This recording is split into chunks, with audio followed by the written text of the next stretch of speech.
എല്ലാവർക്കും ഹായ്, ഇത് ആൻഡി ഫെർണിത ആണ്. ഇന്നത്തെ കഥയുടെ പേര് ഏറ്റവും നല്ല ദിവസം എന്നതാണ്. ഇന്നത്തെ മനപ്പാഠവാക്യം ഉൽപ്പത്തി 2-ാം അധ്യായം 3-ാം വാക്യം. അവിടെ പറയുന്നു, ദൈവം 7-ാം ദിവസത്തെ അനുഗ്രഹിച്ച് ശുദ്ധീകരിച്ചു. ഇന്നത്തെ സന്ദേശം ശബത്ത് ദൈവം നമുക്ക് നൽകിയ സമ്മാനമാണ്. ഒരിക്കൽ നിങ്ങൾക്ക് ലഭിച്ച ഒരു സമ്മാനം നിങ്ങൾ എപ്പോഴെങ്കിലും നോക്കിയപ്പോൾ അത് ആരാണ് നിങ്ങൾക്ക് നൽകിയതെന്ന് ഓർമ്മിക്കാൻ കഴിഞ്ഞിട്ടില്ലേ? ദൈവം ലോകത്തെ സൃഷ്ടിച്ചപ്പോൾ ആവേശകരമായ നിരവധി കാര്യങ്ങൾ ചെയ്യാനുണ്ടെന്ന് അവൻ അറിയാമായിരുന്നു. അതിനാൽ ഈ അത്ഭുതകരമായ സൃഷ്ടിയെല്ലാം ആരാണ് തങ്ങൾക്ക് നൽകിയതെന്ന് ആളുകൾ മറന്നുപോയേക്കാം. അവർ അവനെ മറന്നുപോയേക്കാം. അതുകൊണ്ട് അവൻ അവർക്ക് ഒരു പ്രത്യേക സമ്മാനം കൂടി നൽകി. ദൈവം ആദ്യമായി ആദാമിനോടും ഹവ്വായോടും ഇതിനെക്കുറിച്ച് പറഞ്ഞപ്പോൾ ഇത് സംഭവിച്ചിരിക്കാം. സൃഷ്ടിയുടെ 6-ാം ദിവസത്തിന്റെ അവസാനത്തോട് അടുത്തായിരുന്നു അത്. ആദാമും ഹവ്വായും ജീവവൃക്ഷത്തിന്റെ തണലിൽ ദൈവത്തെ കണ്ടുമുട്ടി. സൂര്യൻ അസ്തമിക്കുന്നത് കണ്ടോ എന്ന് ദൈവം ചോദിച്ചിരിക്കാം. സൂര്യൻ അസ്തമിക്കുമ്പോൾ ആകാശം പിങ്ക്, ഓറഞ്ച്, ചുവപ്പ് നിറങ്ങളായി മാറുന്നത് എനിക്ക് വളരെ ഇഷ്ടമാണ്. നിങ്ങൾക്കോ? ജീവിതത്തിലെ ആദ്യ ദിവസം സൂര്യൻ അസ്തമിക്കുന്നത് കണ്ടപ്പോൾ ആദാമും ഹവ്വായും ദൈവത്തെ ശ്രദ്ധിച്ചു. സൂര്യൻ അസ്തമിക്കുമ്പോൾ മറ്റൊരു ദിവസം ആരംഭിക്കുന്നു. ദൈവം വിശദീകരിച്ചു. ഈ സൂര്യാസ്തമയത്തോടെയാണ് ഏറ്റവും വിശേഷപ്പെട്ട ദിവസം ആരംഭിക്കുന്നത്. ഈ ഭൂമിയിൽ സൃഷ്ടിക്കപ്പെട്ടതെല്ലാം നിങ്ങൾക്കുള്ള സമ്മാനമാണ്. അവയിൽ മനോഹരവും രസകരവുമായ നിരവധി കാര്യങ്ങളുണ്ട്. അവയെല്ലാം കണ്ടെത്താൻ നിങ്ങൾക്ക് വളരെ സമയമെടുക്കും.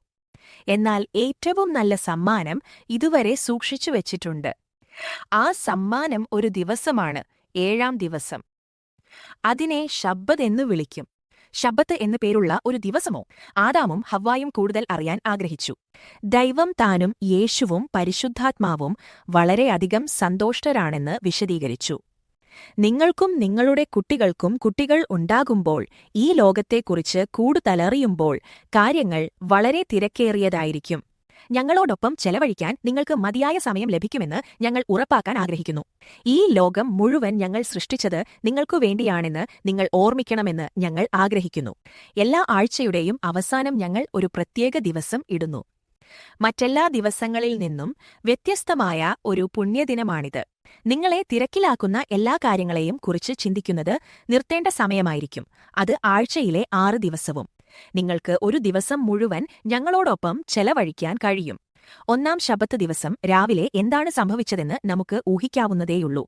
ഒരുപക്ഷെ ദൈവം ആദാമിനെയും ഹവ്വായെയും ജീവവൃക്ഷത്തിന്റെ തണലിലേക്ക് വിളിച്ചിരിക്കാം. ദൈവം ആദ്യമായി ശബ്ബത്ത് ദിവസം പറഞ്ഞപ്പോൾ അത് വിശുദ്ധമായി ആചരിക്കാൻ അത് ഓർക്കുക എന്ന് പറയുന്നത് അവർ കേട്ടിരിക്കാം. ഒരുപക്ഷെ മാലാഖമാർ അവർക്കുവേണ്ടി പാടുകയും അത്ഭുതകരമായ സംഗീതോപകരണങ്ങൾ വായിക്കുകയും ചെയ്തിരിക്കാം. ഭൂമി ഉണ്ടാക്കുന്നത് എങ്ങനെ എന്നാസൂത്രണം ചെയ്യുന്നത് താൻ എത്രമാത്രം ആസ്വദിച്ചുവെന്ന് ദൈവം ആദാമിനോടും ഹവ്വായോടും പറഞ്ഞിരിക്കാം. എത്ര മനോഹരമായ ദിവസം! ആദാമും ഹവ്വായും ഓരോ മിനിറ്റും അവരെ സൃഷ്ടിച്ച അത്ഭുതകരമായ ദൈവത്തോടൊപ്പം ചെലവഴിച്ചു. എല്ലാ ദിശകളിലും കാണാൻ കഴിയുന്ന മനോഹരമായ ഭൂമി അവർ ആസ്വദിച്ചു. ദൈവം നമ്മളെ വളരെയധികം സ്നേഹിക്കുന്നുണ്ടാകണം.